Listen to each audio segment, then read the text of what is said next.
लखनऊ से इस बीच बड़ी खबर। मलिहाबाद में पंचायत चुनाव को लेकर दो पक्ष आपस में भिड़ गए हैं। कखरिया खेड़ा गांव में ये पथराव हुआ है और उस पथराव के दौरान पुलिस नदारद रही है। पथराव में एक महिला का सर फूटा है, कई अन्य लोग घायल भी हुए हैं, लेकिन बड़ी बात यह कि पुलिस नदारद रही। इतना बड़ा झगड़ा वहां पर हुआ, पत्थरबाजी वहां पर हुई, एक महिला को चोट लगी, बताया जा रहा है कि उसका सर फट गया है। पुलिस ने घायल महिला को ही हिरासत में ले लिया। उल्टा पुलिस वालों से ग्रामीण गुस्सा हो गए इस बात को लेकर। पथराव में महिला का सर फूटा, कई अन्य लोग घायल हो गए, लेकिन उसी हालत में कहा जा रहा है कि पुलिस ने महिला को हिरासत में ले लिया, जिससे गांव वाले गुस्सा हो गए। पंचायत चुनाव नजदीक आ रहे हैं और उससे संबंधित जो खबरें मिल रही हैं, अलग अलग जगहों से इस तरह की हिंसा की खबरें आए दिन आ रही हैं। लखनऊ में क्या हुआ है? पंचायत चुनाव को लेकर दो पक्ष आपस में भिड़ गए, जमकर एक दूसरे पर पत्थर चलाए गए, ईंटें फेंकी गई, कुछ लोग इसमें घायल हुए हैं और एक महिला का सर फूट गया। विवेक त्रिपाठी से इस पर अपडेट लेते हैं। चले विवेक को हम जोड़ने की कोशिश कर रहे हैं, लेकिन इस बीच एक बार घटना आपको फिर से बता दें कि पंचायत चुनाव को लेकर दो पक्ष आपस में भिड़ गए, जबरदस्त चोटें दोनों को आई हैं, कई लोग घायल हुए हैं, जमकर पत्थर फेंके गए हैं दोनों तरफ से, एक महिला का सर भी फट गया। लेकिन जब ये घटना हो रही थी, पुलिस मौके पर नहीं पहुंची थी और जब मौके पर पहुंची तो उसी महिला को हिरासत में लिया गया जिसका सर फूटा था। इसे लेकर ग्रामीण काफी गुस्सा है। काफी देर तक ये पत्थरबाजी होती रही, वक्त से पुलिस नहीं पहुंची, इस बात को लेकर भी ग्रामीणों में रोष है। तो ये तस्वीरें देखिए किस तरह से मोबाइल कैमरे से रिकॉर्ड किया गया है, पत्थर फेंके जा रहे हैं एक दूसरे पर। और बड़ी खबर लखनऊ से, मुख्तार अंसारी पर कार्रवाई करने वाले सीओ को राहत मिली है। 2004 में सीओ ने पोटा के तहत मुख्तार अंसारी पर कार्रवाई की थी। पूर्व सीओ शैलेंद्र सिंह के खिलाफ अब केस वापस लेगी यूपी सरकार। शैलेंद्र सिंह ने 2004 में उस एलएमजी को बरामद कर लिया था जिसे हत्या करने के लिए मुख्तार ने अपने गुर्गे के जरिए सेना से चुराया था और शैलेंद्र सिंह ने तब मुख्तार पर पोटा लगाया था।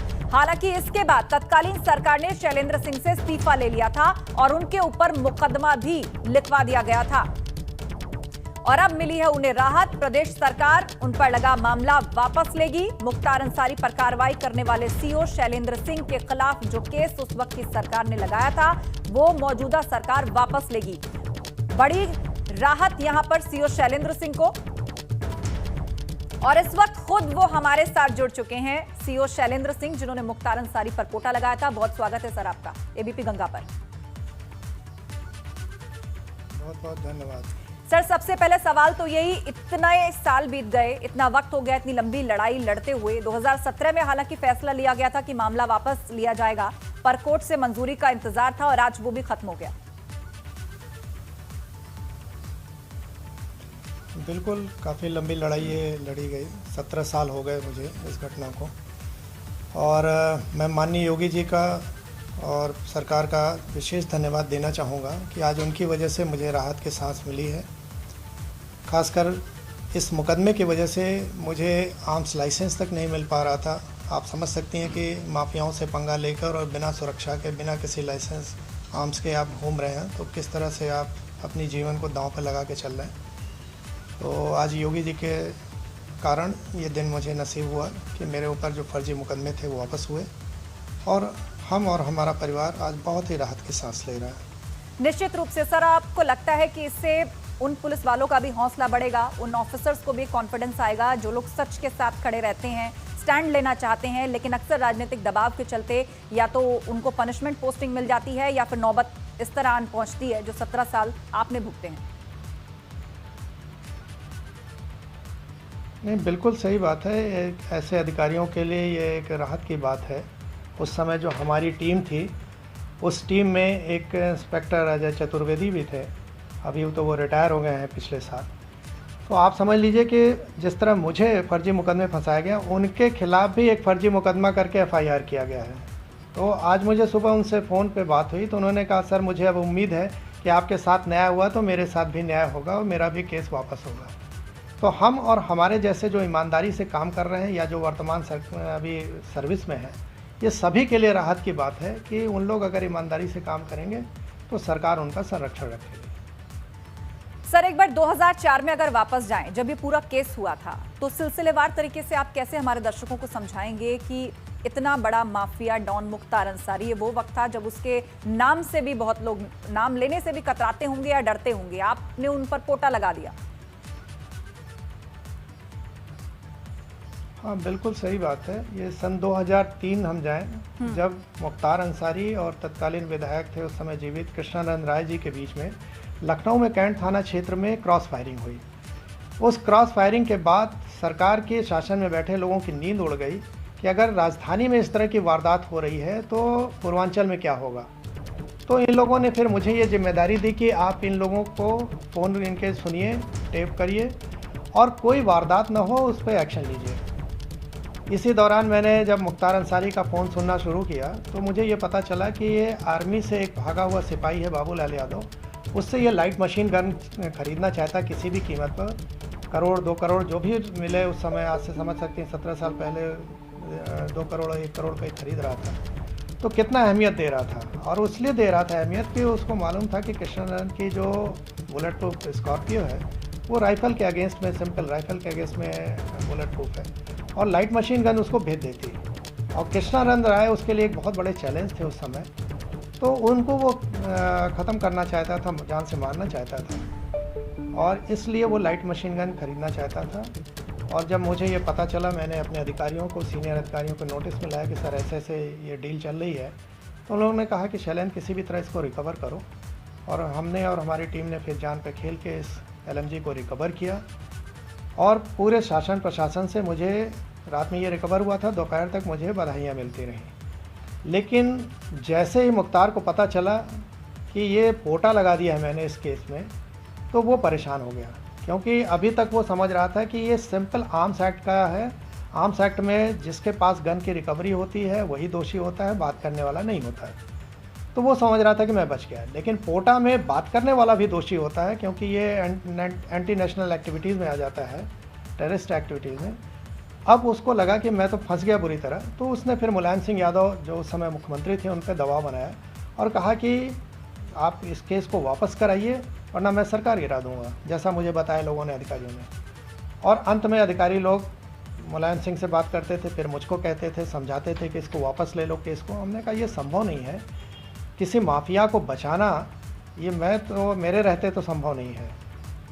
तो इन लोगों ने रातों रात फिर IG, DIG, SSP सबका ट्रांसफ़र किया। हमारी यूनिट जो STF की थी बनारस में, उसको क्लोज़ कर दिया। बनारस से लखनऊ हमको शिफ्ट कर दिया और यहाँ लगातार दबाव बनाते रहे। अंत में जब नहीं मैंने माना तो आप समझिए फिर मुझे 15 दिन के बाद 11 फरवरी 2004 को मुझे इस्तीफ़ा भेजना पड़ा।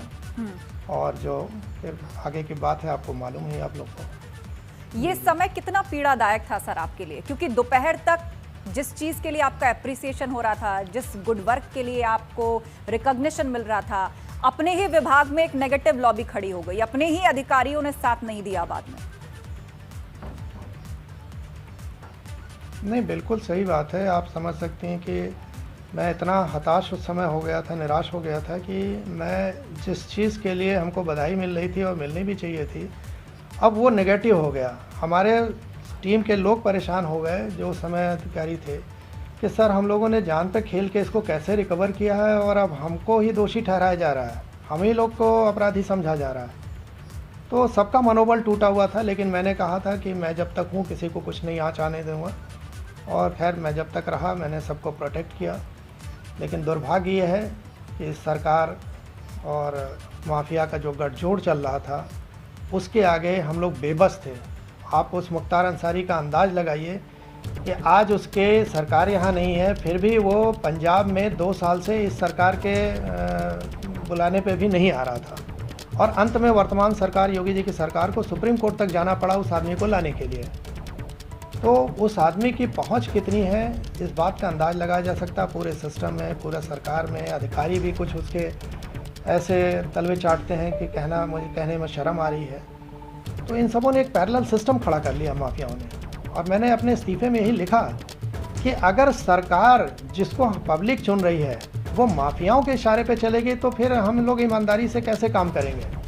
और हम लोग जब काम करना छोड़ देंगे, यानी सरकार ये अधिकारी लोग काम करना छोड़ देंगे, तो फिर जनता को कौन राहत देगा। हम तो पब्लिक सर्वेंट के रूप में चुने गए ना, हम लोक सेवक बोले जाते हैं और हमको गवर्नमेंट का सर्वेंट बना दिया जा रहा है। गवर्नमेंट सर्वेंट तो छोड़िए, पार्टी का एजेंट बना दिया जा रहा है। तो ऐसी दशा में पब्लिक को राहत नहीं मिल सकती है। तो यही इशू मैंने उठाया, रिज़ाइन किया और मैंने लोगों के बीच में रखा कि ऐसी सरकारों से पब्लिक को होशियार रहना चाहिए। और आप देखिए, मैं तो कहूँगा कि जब दोबारा अखिलेश यादव की सरकार बनी थी तो उन्होंने माफियाओं से दूरी बनाने के कारण जनता ने उनको पसंद किया था, लेकिन दुर्भाग्य उनके बनने के बाद फिर माफिया सक्रिय हो गए और इसीलिए जनता ने हटा दिया। तो ये आने वाली सभी सरकारों के लिए नसीहत है कि अगर आप लोग गलत व्यक्ति को, माफियाओं को प्रश्रय देंगे तो जनता अब जागरूक हो गई है। आपके मीडिया के माध्यम से, सोशल मीडिया के माध्यम से उसे चीज़ें पता चल रही हैं और वो आपके खिलाफ चली जाएगी। लेकिन मैं खुश हूँ इस बात से कि माननीय योगी जी इस बात को समझ रहे हैं और उन्होंने इन माफियाओं, मुख्तार हुआ, अतीक हुआ, तमाम और ऐसे अपराधी हैं जिनके खिलाफ एक्शन चल रहे हैं, उनकी अवैध संपत्तियां जब्त हो रही हैं और जनता में एक अच्छा संदेश जा रहा है। खासकर ईमानदार अधिकारियों में भी संदेश जा रहा है कि हम लोग अच्छे से, ईमानदारी से काम करेंगे तो हम लोगों को रिवॉर्ड मिलेगा। सर, आपको क्या लगता है कि अगर सरकार साथ दे, सरकार पीछे खड़ी हो, पॉलिटिकल विल स्ट्रांग हो, विजन बिल्कुल क्लियर हो, तो ग्राउंड पे जो अधिकारी होता है कार्रवाइयों में कितना फर्क आता है? क्या बेधड़क कार्रवाइयां हो जाती हैं? पब्लिक में एक मैसेज जाता है? बिल्कुल, हम जी बिल्कुल बिल्कुल बिल्कुल मैं अपनी बताऊं कि जैसे मैं सर्विस में जहां भी था तो मैं सरकार से ऊपर तो नहीं, लेकिन मैं अपने मातहत को ये बोलता था कि मैं जब तक हूँ तुम्हें कुछ नहीं होगा, तुम एक्शन लो।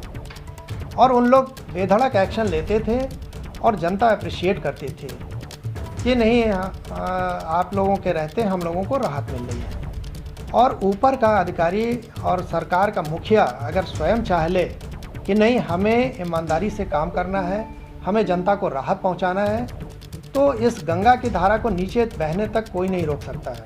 आज योगी जी ने आए, जब सरकार बनी तो उन्होंने सबसे पहले यही मैसेज दिया कि जो गुंडा राज था सपा सरकार में उसको हम नहीं चलने देंगे।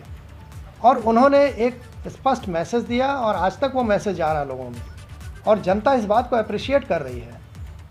तो मैं तो समझता हूँ कि अगर सरकार में मुखिया बैठे लोग अगर ये ठान लें कि हमें जनता को राहत देनी है तो कोई नहीं रोक सकता है। यही अधिकारी जो पंगु बने रहते हैं, यही उन माफियाओं पर भारी पड़ जाते हैं। और देखिए आज की डेट में पड़ रहे हैं। उस समय कोई मुख्तार पे हाथ डालने की नहीं सोच रहा था, आज मुख्तार पर एक आधना सिपाही भी जाके उनका गिरा दे रहा है। तो ये अंतर तो आ ही जाता है। जी हाँ, बिल्कुल अंतर आता है। और जिस हौसले का आपने जिक्र किया कि यदि सरकार साथ हो, पॉलिटिकल विल साथ दे, तो एक प्रशासनिक अधिकारी के भी काम करने में उतना ही कॉन्फिडेंस होता है और जो संदेश जनता के बीच में भी पहुंचता है। बहुत शुक्रिया सर, 17 साल बाद आज आखिरकार आपने वो दिन देखा है जिसका आप जिक्र कर रहे हैं। सरकार का भी शुक्रिया अदा कर रहे हैं कि इतने साल का जो मानसिक उत्पीड़न था आज इस जगह आया कि मामला भी वापस लिया जा रहा है और एक अधिकारी जिसका इतने साल पुराना गुड वर्क रहा 2004 से लेकर अब तक, उसको आज आखिरकार न्याय मिला।